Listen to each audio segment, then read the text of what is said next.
Hey everyone, we hope आप सभी बहुत अच्छे होंगे, सेफ होंगे।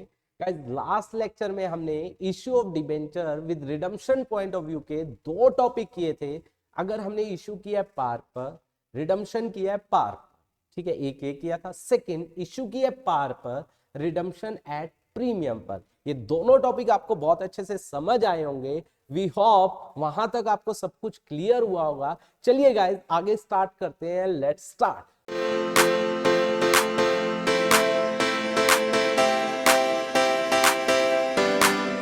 तो थर्ड हमारे पास जो आ रहा है, हम इश्यू कर रहे हैं इश्यूड एट प्रीमियम, प्रीमियम पर, and redemption at par. Yes guys, issue किया, मान लीजिए 100 रुपए ओरिजिनल वैल्यू है, फेस वैल्यू है 10 रुपए प्रीमियम, मतलब 10 रुपए प्रीमियम, तो ये हो गया 110। ऑलराइट गाइस, और रिडम्पशन कर रहे हैं 100 रुपए में। ठीक है गाइस, अब बताओ क्या हमारा फ्यूचर में कोई लॉस है या नहीं है? बिल्कुल भी नहीं है। तो हमें आज ही लॉस उसको बुक करने की क्या नहीं है, जरूरत नहीं है। तो हम किसकी एंट्री करेंगे? क्योंकि हमसे केवल पूछी इशूड की जाएगी, क्योंकि रिडम्पशन हमारे सिलेबस का पार्ट नहीं है। तो हम एंट्री करेंगे bank account debit. Bank account debit कितना आ जाएगा? 110। टू में अगर लमसम आ रहा है सारा का सारा पैसा, डिबेंचर एप्लीकेशन एंड अलॉटमेंट कितना आ जाएगा? 110। फिर उसके बाद debenture application and allotment account debit कितना हो जाएगा? 110। अब लॉस नहीं है तो हमें यहाँ लॉस बुक करने की जरूरत नहीं है, फ्यूचर में कोई नुकसान नहीं हो रहा है। टू में परसेंट डिबेंचर, इसमें हमेशा फेस वैल्यू आती है, वो आएगी 100। और ये 10 रुपीज किसका किसका प्रीमियम है? इशू का। और सेक्शन 52 सबसेक्शन 1 क्या कहता है? ये सिक्योरिटी प्रीमियम में जाएगा। तो टू में security premium account that would B 10। Guys clear है? तो ये entry at the time of issue हमारी हो जाएगी अगर हम लमसम मंगवा रहे हैं। अगर हम इंस्टॉलमेंट में मंगवा रहे हैं, देखिए, तो हम क्या कहेंगे? देखिए, लेट्स सपोज 20, 30, 10 रुपए प्रीमियम, ठीक है, ये हो गया 40। उसके बाद 20 एंड 30, पहले हम एप्लीकेशन मंगवाएंगे, bank account debit to debenture application 20, फिर debenture application to debenture, percent debenture हो जाएगा 20। फिर हम क्या करेंगे? 40 रुपीज अलॉटमेंट पर ड्यू करवाएंगे, डिबेंचर अलॉटमेंट अकाउंट डेबिट कितना हो जाएगा? 40। 2% debenture that would be original amount 30 जाता है, क्योंकि ओरिजिनल 30 है। टू सिक्योरिटी प्रीमियम 10, फिर 40 आ जाएगा bank account debit to debenture allotment 40 and 40, फिर फर्स्ट कॉल, फिर second and final call. I hope ये आप कर लोगे, ये तो आसान है। इसके बाद ये हमारा थर्ड केस हुआ। अब आता है फोर्थ केस की। फोर्थ केस क्या कह रहा है? हमने रिडम्पशन किया, सॉरी, पहले हम बात कर रहे हैं इशू की। इशू किया है at premium and redemption at premium. Yes guys, बिल्कुल भैया, ये तो हम बताएंगे। बताइए कि हमने 100 रुपए की फेस वैल्यू 10 रुपए प्रीमियम पर इशू किया 110, लेकिन हम प्रीमियम जो रिडम्पशन है वो ज्यादा में देंगे। हम देंगे 100 रुपए की जगह उनको 15 रुपए फालतू, 115। चलो बहुत बढ़िया, ऐसे कर लेते हैं हम। चलिए गाइस बताइए, अब बताओ क्या फ्यूचर में नुकसान हो रहा है? भैया हो रहा है। कितने का हो रहा है? 5 का। नहीं गाइस, 15 का हो रहा है। हाँ, ये तो इशू के समय प्रीमियम मिल रहा है, ये तो सिक्योरिटी प्रीमियम का पार्ट है।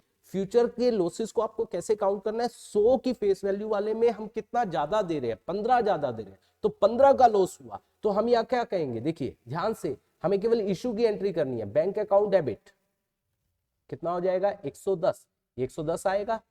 टू में डिबेंचर एप्लीकेशन एंड अलॉटमेंट कितना हो जाएगा? 110। उसके बाद debenture application and allotment account debit कितना हो जाएगा? 110। अब देखो, फ्यूचर के लॉस को आज ही अपना लॉस मान रहे हैं, 15 का लॉस है, तो हम किस में डालेंगे? That is loss on issue of debenture. कितना आ जाएगा? 15। ध्यान से, बिल्कुल ध्यान से, अगली एंट्री बहुत अच्छी है। टू में परसेंट डिबेंचर, इसमें ओरिजिनल जाता है 100 फेस वैल्यू। टू में 10 रुपए किससे रिलेटेड है? इशू, ये जाएगा सिक्योरिटी प्रीमियम में 10। टू प्रीमियम ऑन रिडम्पशन, मैंने बताया था लास्ट लेक्चर में, क्योंकि ये हमें 10 साल में पे करना है, तो हमने इसको लाइबिलिटी में दिखा दिया। लाइबिलिटी में कितना आ जाएगा? 15, क्योंकि ये हमें 15 बाद में पे करना है। तो गाइज मैंने बताया था loss on issue of debenture के बारे में, जिस साल अलॉट किए जाएंगे उसी साल राइट ऑफ करवाएंगे, या तो किससे? सिक्योरिटी प्रीमियम या statement of profit and loss. पहले सिक्योरिटी प्रीमियम से, अगर वो नहीं है तो statement of profit and loss. किस साल, जिस साल हम अलॉट करेंगे, मतलब पहले साल ही इनको राइट ऑफ करवाया जाएगा। और ये प्रीमियम ऑन रिडम्पशन हमें मान लीजिए 10 साल में पे करना है, तो ये हमारी लॉन्ग टर्म लाइबिलिटी है, तो इसको हम नॉन करंट लाइबिलिटी में, कहां पर, अदर लॉन्ग टर्म लाइबिलिटी में, अदर लॉन्ग टर्म लाइबिलिटीज के अंदर इसको क्या किया जाएगा, शो किया जाएगा। आई होप यहां तक आपको अच्छे से आया होगा। और सिक्योरिटी प्रीमियम आपको पता ही है, सिक्योरिटी प्रीमियम में जाता है। इसके बाद चौथा केस हुआ, इसके बाद पांचवा। अब बात आई डिस्काउंट की, हम इशू कर रहे हैं, issued at discount and redemption किस पर हो रही है, रिडम्पशन एट पार। मान लीजिए 100 रुपए का डिबेंचर है, ध्यान से समझना, हमने 10 का डिस्काउंट दे दिया, कितने रुपए आया, 90, लेकिन हम इशू कर रहे हैं पार पर। अच्छा ये बताइए, क्या हमारा कोई लॉस हो रहा है फ्यूचर में, भैया हो रहा है, 90 आ रहे हैं, 100 दे रहे हैं, नहीं गाइस कोई लॉस नहीं है, ये तो हम इशू के समय डिस्काउंट दे रहे हैं। हम रिडम्पशन पर तो 100 के 100 ही दे रहे हैं, एट पार दे रहे हैं, तो फ्यूचर में हमारा कोई भी नुकसान नहीं हो रहा है, ये बात आप ध्यान रखिए। तो हम आज उस नुकसान को, उस लॉस को बुक नहीं करेंगे, हमें केवल इशू की एंट्री डालनी है। तो हम एंट्री क्या करेंगे, बैंक अकाउंट डेबिट, ध्यान से ये वाला पॉइंट बहुत अच्छा है, बैंक अकाउंट डेबिट कितना आ जाएगा, 92 में, दैट वुड बी कितना आ जाएगा, डिबेंचर एप्लीकेशन एंड अलॉटमेंट, कितना आ जाएगा 90, debenture application and allotment account debit कितना आ जाएगा 90। अब बताइए फ्यूचर में कोई नुकसान है, नहीं है। क्या अभी नुकसान हुआ है या नहीं हुआ है, हुआ है, तो उसे क्या बोला जाएगा, discount on issue of debenture. उसे डिस्काउंट, जब इशू के समय डिस्काउंट दिया जाता है, उसे discount on issue of debenture में दिखाया जाता है। तो ये आ जाएगा 10, ये लॉस है, डेबिट कर दिया, और इसमें परसेंट डिबेंचर ओरिजिनल जाता है, दैट वुड बी 100, सॉरी 100 आएगा। ठीक है गाइस, क्योंकि फ्यूचर में हमारा कोई भी क्या नहीं है, लॉस नहीं है। और इस discount on issue of debenture के बारे में भी सेम बात जैसे लॉस के बारे में बोली गई, जिस साल ये अलॉट किए जाएंगे डिबेंचर्स, उसी साल इनको राइट ऑफ करवाया जाएगा, पहले सिक्योरिटी प्रीमियम से, फिर statement of profit and loss से। आई होप ये कॉन्सेप्ट भी आपको अच्छे से आया होगा। इसके बाद लास्ट है, अगर हमने इशू किया है debenture issued at discount and redemption at premium, ध्यान से देखना guys, that is very wonderful case, बहुत अच्छा केस है। हमने इशू किया 100 वाला 10 रुपए डिस्काउंट मतलब 90 में, हम रिडीम करने हैं 100 वाला 110 में, 10 रुपए प्रीमियम मतलब 110 रुपए में। ठीक है, अब बताइए क्या फ्यूचर में कोई लॉस है या नहीं है, बिल्कुल है। 100 वाला 110 में 10 का लॉस है, तो हमें उस लॉस को भी इशू के समय बुक करना पड़ेगा। ठीक है गाइस, तो हम एंट्री क्या करेंगे, हम केवल इशू की एंट्री करते हैं, तो हम एंट्री करेंगे बैंक अकाउंट डेबिट। ठीक है, कितना हो जाएगा, कितना पैसा आएगा 90, क्योंकि 90 में इशू किया, 2 debenture application and allotment, that would B कितना आ जाएगा 90। उसके बाद debenture application and allotment account debit कितना आ जाएगा 90। अब ध्यान से, अब इशू के समय कितना नुकसान है, दैट इज 10, उसको हम डालते हैं discount on issue of debenture. ठीक है, कितना आ जाएगा 10। फ्यूचर में कितना लॉस है, दैट इज ऑल्सो 10, तो हम इसको डालेंगे loss on issue of debenture, कितना आ जाएगा 10।